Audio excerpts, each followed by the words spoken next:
What up? This is Damon from stockbarometer.com and damonvero.com. What we're going to talk about today are the top 100 stocks to invest in for 2015.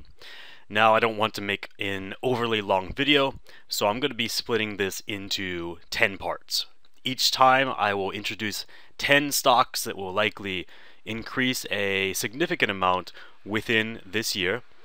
And whenever I get 1,000 views for each of the videos, I will post the subsequent part. Now, let me preface this with explaining how I did the analyses.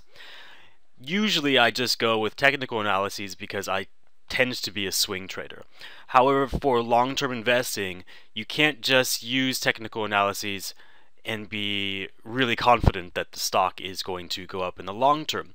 Technical analysis is good for the long term in some respects, but financial analysis, the fundamental analysis, looking at the ratios of companies and ETFs, funds, and so on, can be more effective for making long-term predictions.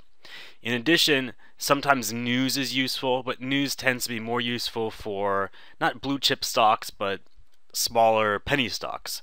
And news tends to have a short-term effect. So what we're going to be looking at here is a set of 10 stocks that are likely to increase over the long term over this next coming year. And what you're going to see is most of the stocks we're going to look at are actually at their low points at the moment.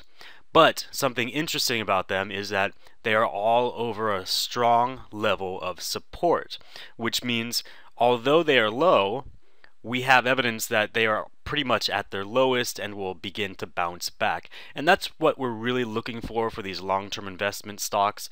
When you're looking to invest for a year in a stock, you want to, of course, buy low, sell high.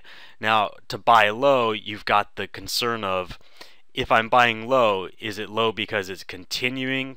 Is it continuing downward? Or has it actually hit a bottom and is about to bounce back? So what I'm going to do today is I'm going to show you 10 stocks that are, most of them I think all of them possibly, are at their low point and are very likely to bounce back. So without any further explanation, I'm going to get started and I'm going to show you using this website, stocktechnicalanalysis.com, more or less why I made this decision, and in the background I'm going to tell you some of the fundamentals and some of the other reasons for choosing this stock. Oh, by the way, one other thing I didn't mention is that market sentiment is also very important, especially when you're making long-term predictions. Market sentiment is referring to how certain industries might be at their low points and how certain industries might be growing within the year. I think 2015 is going to be a year where oil bounces back. It's also going to be a year where we see a lot of the natural resource stocks going up, and possibly, well, probably, we will see that the media companies in not developing countries, but in kind of like countries where the internet is still not as prevalent as it is in East Asia and America, we're probably going to see them expand. So I'm going to show you a couple stocks that can replicate that kind of growth for you in Europe and Eastern Europe. Generally, when you want to look at market sentiment, one of the things I found to be useful is if you're predicting market sentiment in non-first world countries, or at least countries that you feel are behind in certain industries, look to the modern industries, see what they are doing and they have done. So I typically tend to look at Japan to find where technology is going, and I look at the US to see where marketing and other business practices are going. So let's get started with the first stock, and the first stock is actually not a stock but an ETF, which means more or less a mutual fund. Now this one is OIH, and OIH, as you could probably guess, is an oil stock. It's an oil ETF, sorry. Like I said, oil is probably going to have a good year in 2015. It's at an all-time low. Lots of people are saying that it's about to bounce back now. Some people are saying it's going to be later in the year. I'm thinking it's probably going to be sometime between now and April. Regardless, we see oil pretty much stabilized at its low point. It's not dropping as quickly as it used to, and I would say it's actually probably at its low point and about to bounce back. So how do you capitalize on this? Well, outside of directly investing in crude oil via futures contracts, which can be quite risky, you could actually invest in oil companies individually, but probably the best choice is to invest in an ETF. An ETF is an exchange-traded fund that allows you to get a diverse portfolio of whatever the industry you're investing in is. Now, a lot of ETFs on oil exist, but I've chosen OI8 because it's more of a balanced portfolio. It has a series of value stocks and growth stocks. So you've got stocks that are probably going to be pretty stable and grow slowly, and then you have these other more risky stocks that could shoot up and bring the ETF's value up much more quickly. But overall, I think this would be one of the best ETFs to invest in, and if over the course of this video series I find some other decent ETFs on oil, I might point them out, but at the moment this is probably one of your best bets for 2015. Now let's look at the technicals real quickly. As you can see, it's been going down for a long time. The last trade was at 34.43, which noticeably is above the strongest level of support of 33.62. What this means, and by the way, it only recently broke this support level, so we can assume that there's probably going to be a bounce back soon. But what this also means is that the stock is now quite unlikely to fall back below this number. So getting in here is actually quite a decent time to get in. And if you can imagine, within the next 6 months it goes back to where it was before, that's pretty much 2,000 or 200% of what you invested. So this is a decent stock to invest in. Yeah, recently we had a decent candlestick as well. It broke that support level. So this is what I would get into for oil at first. Now the second one here, got to go to my lists. Okay, the second one here is AA. AA is a resource company. They mainly deal with aluminum. Now aluminum is going to be useful no matter what happens in 2015. Pretty much every company uses aluminum. Media companies are, tech companies use aluminum. Airplanes use aluminum. Any business that's doing manufacturing is going to be requiring aluminum of some sort. Now there are lots of aluminum companies, but I like this one because you can see here we've got a very strong level of support indicated by this green line. The stock is kind of volatile. It's more or less been trending sideways. Hold on, every time I make a video my phone rings. I'm gonna shut this off. The stock is more or less trending sideways, and it's rather volatile. When we look at this, it's a little confusing to make sense of, but you could say the automatic analyses say that it's bullish in the short and the intermediate term, and as you can see, it's probably neutral in the long term. But I think after it's at this level of support, it's probably going to bounce up. One of the reasons is I looked at the stochastics of this stock, which tells us, not the stochastic, sorry, the Fibonacci series for this stock, which tells us how likely the stock is to retrace its downward trend. So although this stock has dropped several times, it almost always bounces back up almost immediately. If you look at this month, we had it fall from about almost $17 to $14, but within the next few days it just bounced back up. And this, although it's fallen more than it's bounced back up recently, you can see that it also bounces. It bounces almost every time it falls. So this is a pretty safe stock to invest in for aluminum, and I think this long-term analysis is probably going to become bullish in 2015. So that is AA. It's also at a pretty decent price, $16 a share. So if you're not a rich guy, doesn't have a lot of money to put in stocks, this might be a decent one to invest in because you can get a lot of shares. Another one we're going to look at is VIP. VIP is actually a media company in Eastern Europe that is more or less helping people get internet into their homes and businesses. Now, as you can see, we are at a low point, but again, we are above a level of support, and that's always what we're looking for. We're looking for a stock that drops down to a low point and then breaks a level of resistance, making that level of resistance now become a level of support. So again, we're at $4. The level of support is a little below $4. It's very unlikely for that stock to drop below $4 and stay there. Now, if you look at the stochastics, which are down here, you can see that the stock is the stochastics, by the way, how do you read them? You look at the fast line, the blue line, and if the blue line is around or below 20, you can usually assume that this stock is oversold. And that's a good time to buy because that means a bounce back is coming soon. Now, this one is one we see with a oversold status and with a strong level of support. It would be a decent investment. It's very cheap.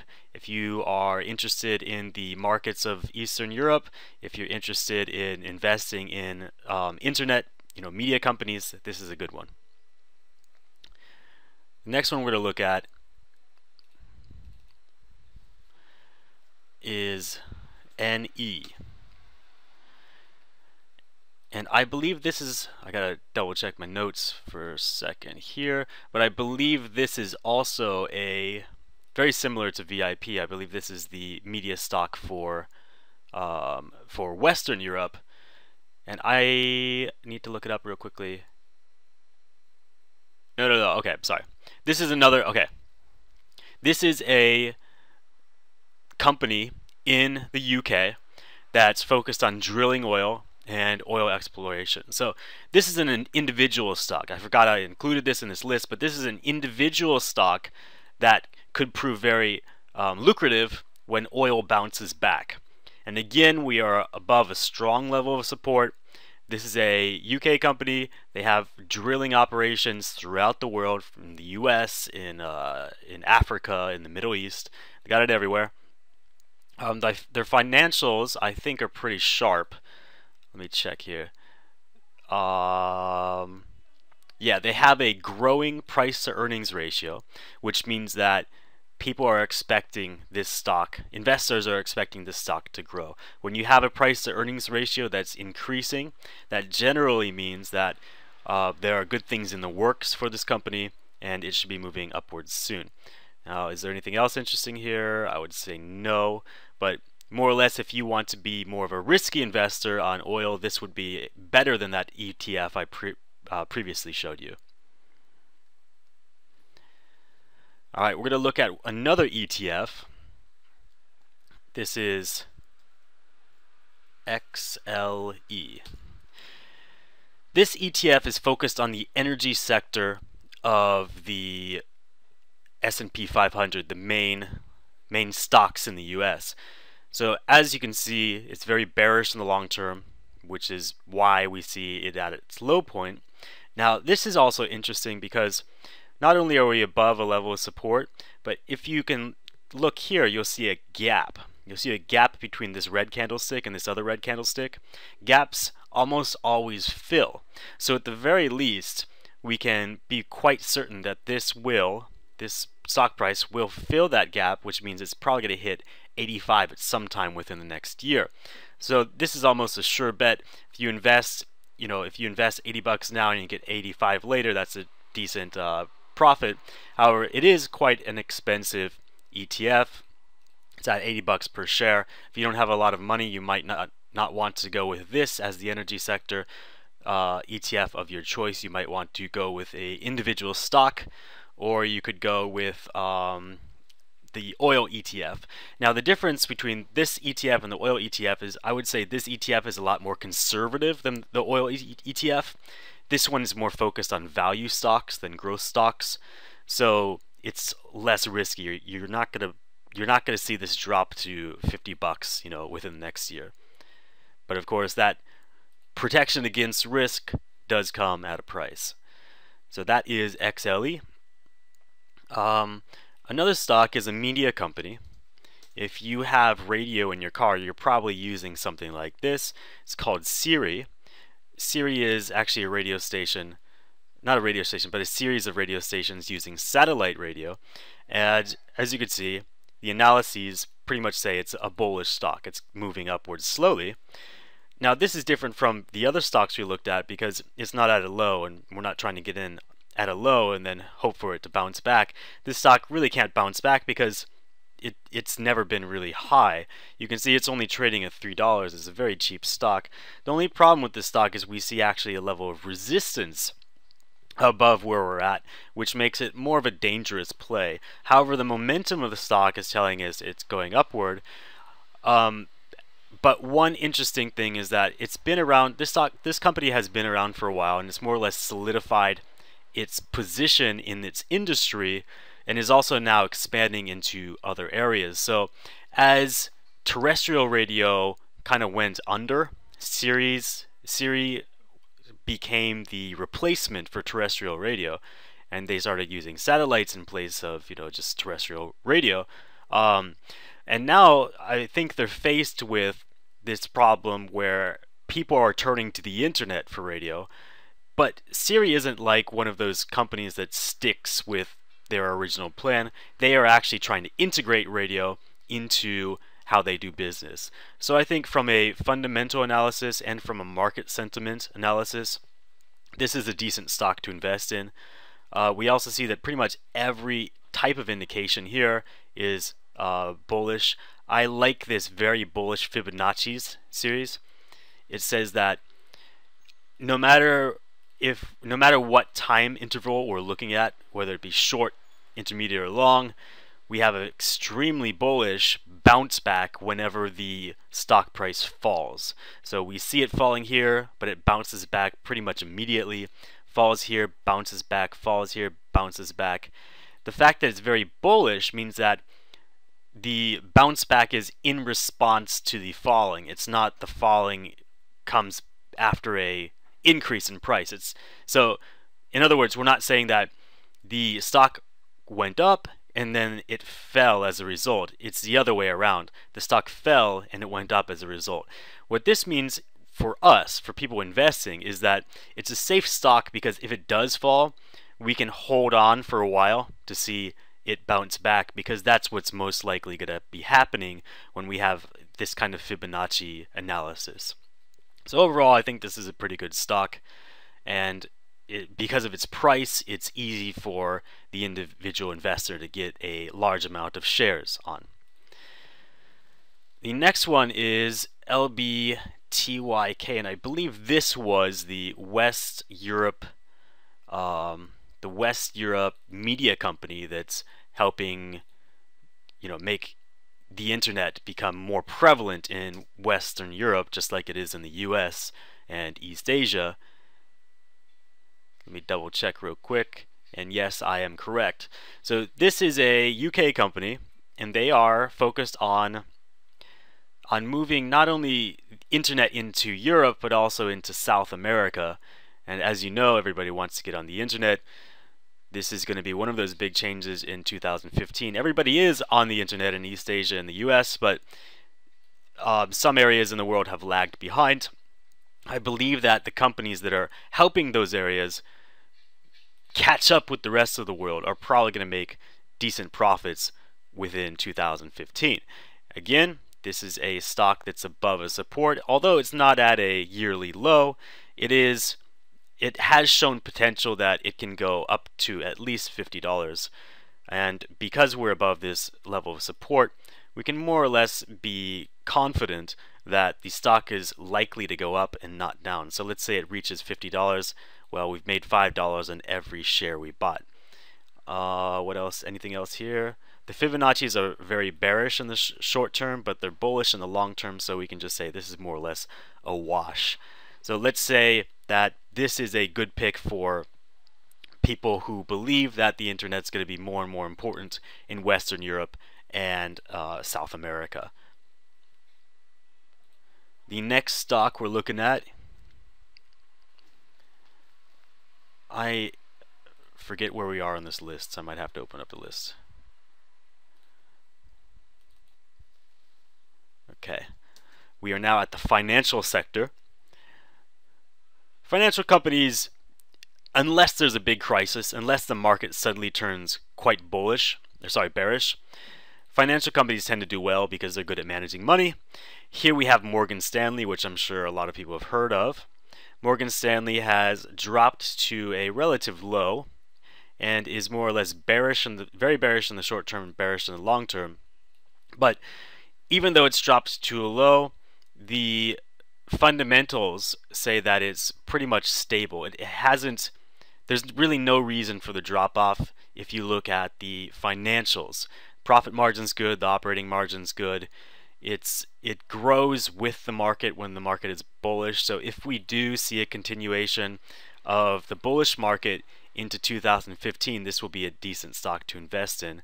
But the indicators don't look so good here. So this was a stock that I chose based mainly on the financials, and you can actually go and look at the financials before you determine whether this is an investment for you. Just go to finance.yahoo.com, type in MS, and then go to, I believe it is, let me check here, I think it's called, I forget, but I think it's called like company statistics. Click on that link and it'll show you pretty much all of the financial ratios for this company. I wrote down some of the more important ones. For example, we got a price to earnings ratio of about $11. So that means for every dollar you're spending on stock, for every $11 you're spending on this stock, the company is making $1. So why would any investor do that? Well, because they believe that this company has quite a large growth potential. This company does pay out dividends. It's a low rate. It's like 1%. So that's not so important. But overall, if you want to put some investment hedging into your portfolio via financial companies, I would say Morgan Stanley this year is probably a decent stock to invest in. I might be updating that list later with some other financial companies, but in terms of the financial sector, I think this is probably a good bet. Not only because of the financials, but also because we do see a gap again right here. So I would say over the long term, at least this stock is going to go up to about $36 to $37. Alright, moving on, we should move into the medical sector. Now, when you look at market sentiment, what are the biggest problems in America for medical doctors, for what are the biggest health problems, in other words? Well, currently you could say it's cardiac problems, it's heart problems, heart disease, and diabetes. The fact is Americans are getting fatter. Now, I would say this is a good time to invest in companies that are focusing on these problems. One such company is Medtronic, which is MDT as the ticker. And Medtronic has actually been growing in the long term. Lots of medical stocks tend to grow just because they solidify their position and hospitals and healthcare centers start to use their services. Now, this is a service provider. I think actually they provide products that help people with providing medical services. But the point is they've been doing a lot of diabetes and heart disease related projects, and the stock has grown as a result of that and will probably grow within the next year. Now, what we see is that the volume was kind of low earlier in the year with tiny candlesticks, and suddenly it started getting larger. So the volatility of the stock has been going up, which makes it actually quite suitable for swing trading as well. But we're talking about long-term investing here. And in terms of the long-term investment, we have to, I would say, watch this stock for a bit because we are between a decent level of support and a stronger level of resist. Stock price is 72 bucks. We've got resist at 73 and support at 71.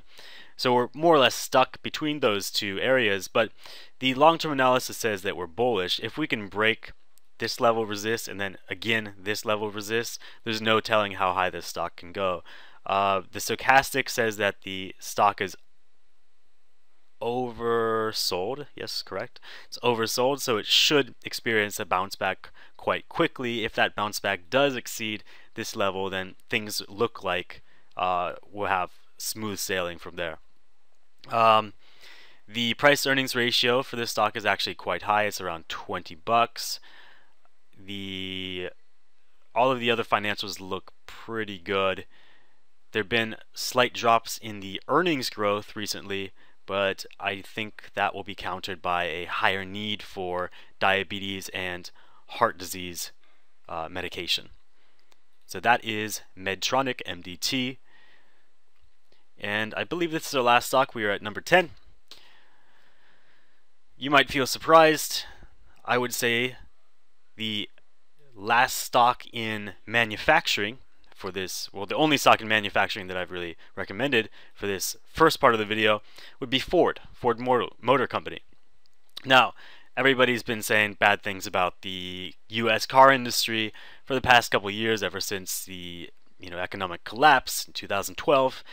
But you'll notice that even though Ford has fallen quite a bit, it's now above its level of what was previously a resistance level. Now it's a support level, and yesterday it just broke it. It just totally smashed that level of resist. Now it's at a level of support. Now what's going to happen in the short term? It might rebound real quickly, so you might want to wait to buy, but I'd say it's already moving upward. It already has this momentum. You might want to check in a couple of days to see if this is going up or down, and then make your decision based on that. I would say get in sooner rather than later, but if you're a long-term and a conservative investor, you might want to wait a bit. In the intermediate term, it's bullish. The real problem is this huge drop, and again we see a gap up here. As we know that gaps will usually fill, we can more or less safely predict that the stock price will probably move up here and then continue moving up, if I'm not mistaken. We don't see anything really interesting except another series of bullish Fibonacci indicators, which means that pretty much every downward trend sees a reversal slightly afterward. So that is Ford. The financials of Ford are more or less decent. You've got decent price earnings ratios. You've got a decent 4% dividend yield. So it's a decent long-term investment stock, even if you think that the US car company or US car industry is shit. Well, Ford has been around for pretty much ever, and I really doubt that it's going to drop much lower than 15 bucks. So those are the first 10 stocks I recommend for 2015. I will continue this series, like I said, once this video gets 1,000 views. So stay updated, and if you have any questions, leave your comments below.